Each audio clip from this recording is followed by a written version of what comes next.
หมายสุงค่ะเมื่อในเป็นวันที่24เดือนธันวาคมที่2ปี2026ในตอนในข่าวใส่หมอหอมติอ่อนออพี่น้องเฮาค่ะมาลิเพียนด้วยลอกลายปลายว่วนจุ่มหยอกแหลนจุ่มจ้าเพียนเขาหนังหือเฮาค่ะที่คู่คึดด้านเหี่ยวก็ตกเป็นเหยื่อเขานั่นแน่ค่ะเลยฮู้ว่าตั้งฝ่ายภูมิพลพรเขาเก็บหอมตอมจู้ไว้ข้อมูลลองหยอกแหลนตั้งออนไลน์ตั้งแต่เมื่อวันที่30เดือนธันวาคมที่11ต่อถึงวันที่6เดือนธันวาคมที่12ปี2025ตีป่นมานั่นค่ะนะมีหมู่มีกวนหวานกวนเมืองตึงลัดกว่าที่ภูมิพลพรเขาใน7เหง3ปาก53ปอกเพราะว่ามานับสอนลองลูดซุ่มในตกเงินอยู่4ปากล้านวาดเลยจังไหนค่ะพัดเพ็ง1 วันไหลในค่ะนะ58ล้านให้ไหนในนั้นค่ะมีหลวนก้นหนุ่มยกปทแม่แก่ตกเป็นเหยื่อถูกย่าเขาเลียนเฮ็ดจังไหนค่ะกำนั้นเลยเฮาค้ามาเล็บเขียนกว่าเป็นตอนเป็นตอนให้เฮาค้าคู่คืดตั้นเขาสิเตอำไรตกเป็นเหยื่อเขานั่นเฮ็ดจังเนี่ยเนาะออนตั้งเปิ้นได้แต่ก็ติย้อนมาในปันพี่น้องเฮาค่ะก็เป็นตอนเป็นตอนค่ะเนาะเข้าใจลอกลายจังหือเนี่ยค่ะเนาะเพราะว่าเป็นเซียนก้นอายุ20ปีต่อถึง49ปีเนี่ยค่ะนะ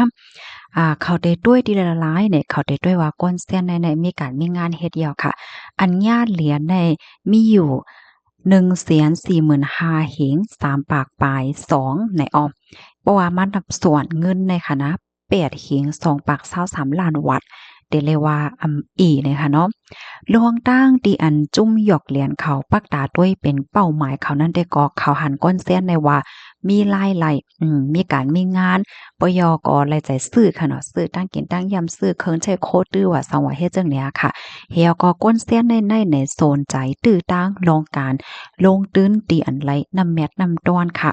ยก็เขารายจ่ายซื้อโคของออนไลน์แอปพลิเคชันตั้งการเงินว่าสังว่าจังได๋เนี่ยเขาได้ใจลอกลายจังได๋เหี่ยวก็เขาก็ได้หาลอกลายเฮ็ดเนี่ยมาเหรียญ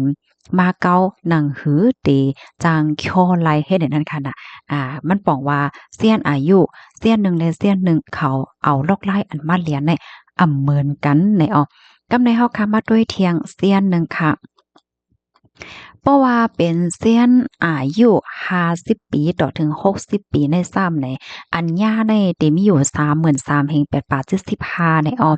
นับส่วนเป็นเงินกอ5แห่ง3บาท30ล้านบาทค่ะลวงตั้งที่อันเขามุงนาจู้ปะเฒ่าแม่แก่เซียนอายุใหญ่ในเดก็ในย้อนก็โปว่าปะเฒ่าแม่แก่ได้เปิ้นก็ป้อไล่เรียนป้อไล่หุยมืดกื้อหยังกันตั้งเทคโนโลยีนั้นก็การกดทัดข้อมูลตั้งออนไลน์ว่าสังว่าจึงไหนให้ไหนค่ะเนาะก้อยกะว่าตอนตับพอทอไม่แก่อันถอมรายการค้าใส่หมอหอมได้แท้โคคือตั้นอยู่เอาเนาะจังว่านั้นค่ะค่ะเฮียงเลยว่าจังนั้นในบางปองบางไลในลวงเทคโนโลยีลวงข่าวลวงเงาอันจังไหนก็ลำลวงเต้ๆเฮ็ดจังนั้นน่ะเนาะบางก็ในปอกแกแลยินว่าเปิ้นใจลอกลายจังนั้นเหี่ยก็หลอกว่าเรียนว่าเฮ็ดได้เพราะว่ามีคนเข้ามาในหมู่ในวานมาหมออกหมอลาดเนี่ยก็ซ้ำจากตกเป็นเหยื่อเขารายง่ายจังเนี่ยเนาะ ยกอที่2แน่ข่าวหันถึงว่าก้นเส้นอายุอันแน่ๆมีเงินออมมีเงินไว้เย้าพอเฒ่าไม่แก่มังก็ค่ะเนาะเมื่อเปิ้นหนุ่มเปิ้นกำในเปิ้นก็เฮ็ดการยก็เก็บหอมตอมจุงเงินไว้เพราะว่าอายุใหญ่มากก็มีเงินก่อนไว้จ่ายมื้อเฒ่าเลยจังเนี้ยนะยก็แทงตอนหนึงเนี่ยก็มอโกเนี่ยค่ะว่านะเพราะว่ามีคนสืบโฟนมาปลอมโตเป็นลูกหลานว่าอธิกามันได้ได้ก็ลูกหลานนั่นขนาดเนาะจำโตแฮงน่ะเพราะว่าหลานเพราะว่าหยอกเลียนว่าลูกหลานโซเป็นนี่เป็นนายอันมันก็หยอกเลียนว่าเงินสูญให้เป็นนี่เป็นนายลงมาที่ห้องการหลวงปอจังที่นั้นเฮ็ดให้เฮก็ได้เฮ็ดให้ปอเฒ่าไม่แก่เปิ้นได้โกเฮาก็เฮ็ดจ้อมหนังที่อันข่าวลาดนะคะเนาะบ่เหลียวได้เฮาขาคุกคือตั้นเขายาวเนี่ยค่ะ เพราะว่ามีคนสืบโฟนมาลาดว่าลูกหลานสู่เป็นดีเป็นนายย่าเพจังนั้นจังไหนนี่ก็อย่าไปละเลยยุ่มเลยค่ะเนาะเฮาคาโลไลสืบโฟนจู้ลูกหลานเฮาค้านั่นถามได้แต่ว่าเฮียก็จังกอยยุ่มเฮ็ดจังไหนค่ะนะเพราะว่าเปิ้นสืบโฟนมาหลอกเงินว่าจังนั้นจังไหนนี่ก็อย่าไปยุ่มอย่าไปโก้นี่ค่ะเนาะเพราะว่าเป็นไม้โฟนที่เฮาค่ะฮู้จักนั่นน่ะอย่าไปลาดต่อเขาอย่าค่ะปิกสายแปดกำเหลียวเพราะว่าเฮาค่ะลาดต่อเขาเนี่ยจึง เฮาได้โกไปละเขาก็ได้มอลัดนะคะเนาะมันหลอกมันแหลนเฮาว่าสังว่าจังไหนในเขาเลือเสนั่นค้าไข่ปันฟางนำปอเฒ่าไม่แก่เฮาค่ะนะเพราะว่าก้นต่างตีต่างแหลนเขามาที่ในหมู่บ้านเฮาบ่ฮู้จักเนี่ยจึงอย่าไปเปิดพักโตปันเขาค่ะอย่าไปก่อลัดได้ลัดเนื้อจ้อมในค่ะเนาะเฮาบ่ฮู้ว่าเขาเป็นไผเป็นจุ่มหยอกแลนเหิมใจหือเฮ็ดจังได๋นั่นค่ะน่ะเมื่อว่าอยู่ไว้ดีในหอเฮิรนก็คัดพักโตพักโตว่างเฮิรนนั่นค่ะนะปิกไว้อยู่ตาเสกนะเฮอเตรอดเพในค่ะอ้อกำในเฮาค่ะมาด้วยแทงตอนหนึ่งค่ะลูกอ่อนก็เขาเรียนค่ะนะจุ่มหยอกเรียนเขาแน่เพราะว่าเป็นลูกอ่อนอายุ20ปีลงใต้นั่นซ้ำในเขาได้ด้วยดีไหลในเขาได้ด้วยว่าลูกอ่อนในรายจ่าย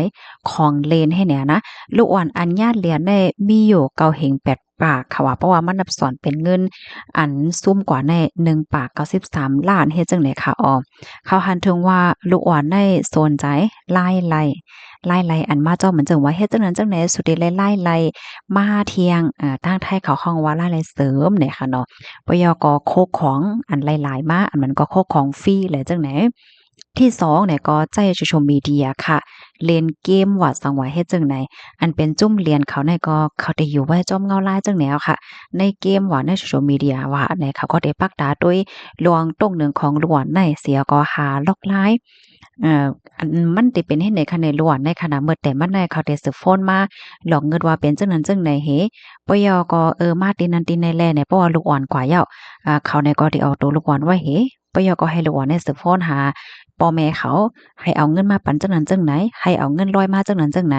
เพราะว่าร้อยมาไหนล้วนในเต็มรอดเพเฮ็ดให้เฮาก็พ่อแม่ก็ไม่ใจลูกขนาดเนาะก็ร้อยเงินปันจุ่มจ้าเพียนเขากว่าเขาใจลอกลายจังไหนเนี่ยค่ะว่า กำนั้นแลพี่น้องเฮาค่ะที่มีลูกมีหลานเนี่ยก็ให้แลสติค่ะนะแล้วในปันเขาไว้กำเหลียวว่าเพราะว่าเปิ้นสิโฟนมาเปิ้นโจเฮ็ดจังนั้นจังใดอย่าไปเฮ็ดนะลูกนะเพราะว่าเปิ้นให้เฮ็ดจังนั้นจังใดก็ให้แลรัดในพ่อแม่ตัดเสนาเนี่ยให้รัดระหว่างพี่น้องเฮาค่ะเขานั้นไหว้จังไหนกำเหลียวในค่ะเนาะปยก็บ่เปิ้นลาดว่าได้ปันโคของหลายว่าสังว่าจังไหนก็อย่าไปละเลยพร้อมใจจ้อมอย่าไปละเลยเอานั่นขนาดเนาะให้หลวนฮู้ว่าในโลกลมฟ้าหลงในโคของอันหลายๆเนี่ยมันมีเฮ็ดจังไหนเนาะ กำในเฮาค่ะสามารถด้วยเทียงคาเซียนอายุ65ปีขึ้นเด้อก็รอดค่ะนะอัญญาเนี่ยมีอยู่8เฮง62เลยค่ะว่าเพราะว่ามันนับส่วนเป็นเงินก็2เฮง10บาท39ล้านเนี่ยค่ะลองตั้งตีอันจุ่มจ้าเพียนเขาเหรียญคนอายุ65ปีขึ้นเด้อได้ก็เขาหันถึงว่าหนึ่งในค่ะอำป้อมีลองใจตื้อเทคโนโลยีอำป้อมีลองเบิดลองกือกันตั้งเทคโนโลยีลองกดทัดข้อมูลตั้งออนไลน์ว่าสว่าจังไหนในนั้นค่ะน่ะที่2เนี่ยก็มีเงินออมไว้ยาวเงินจ่ายมื้อเฒ่าเฮ็ดจังได๋คะเนาะบ่เฒ่าไม่แก่มันก็เพิ่นก็มีอุกจาปิกเจมีโคของเงินคำนำจังได๋แล้วก็แถงอันหนึ่งเนี่ยก็ขี้โกเนี่ยค่ะว่านะเพราะว่าเปิ้นสิโฟนมาหลอกเงินว่านั้นว่าไหนก็โกเหย้าเนี่ยแฮวก็เรียนได้ง่ายเฮ็ดไหนค่ะว่าเนาะก็เปิ้นนั่นแหละให้เฮาขาโหกคือตันเสนั่นคือเฮาขาเต็มตกเป็นเหยื่อเขานั่นนะคะค่ายุ่มยำว่าพี่ๆน้องๆเฮาขากูก็มื้อเหลียวค่ะเนาะเฮาหาเนี่ยก็ไหลโคเหย้าว่าเข้าใจลอกลายจังหือหนังหือพี่น้องใต้เฮาในตรงของเฮาขาพอเตจังไลฮับผู้เลยโคคือตันจุ่มเรียนเขาเหี่ยวก็เต็มตกเป็นเหยื่อนั่นย้อนให้พี่น้องค่ะเขาจอยแม่งปันสืบเป็นแพร่ข้อมูลในกว่าเซกัมค่ะข้อมูลตอนในค่ะเลยเปิงเอียวมาที่ห้องการข่าวไทย PBS ต่างไว้ค่ะยินจมเย็นนำค่ะหมอยสูงค่ะ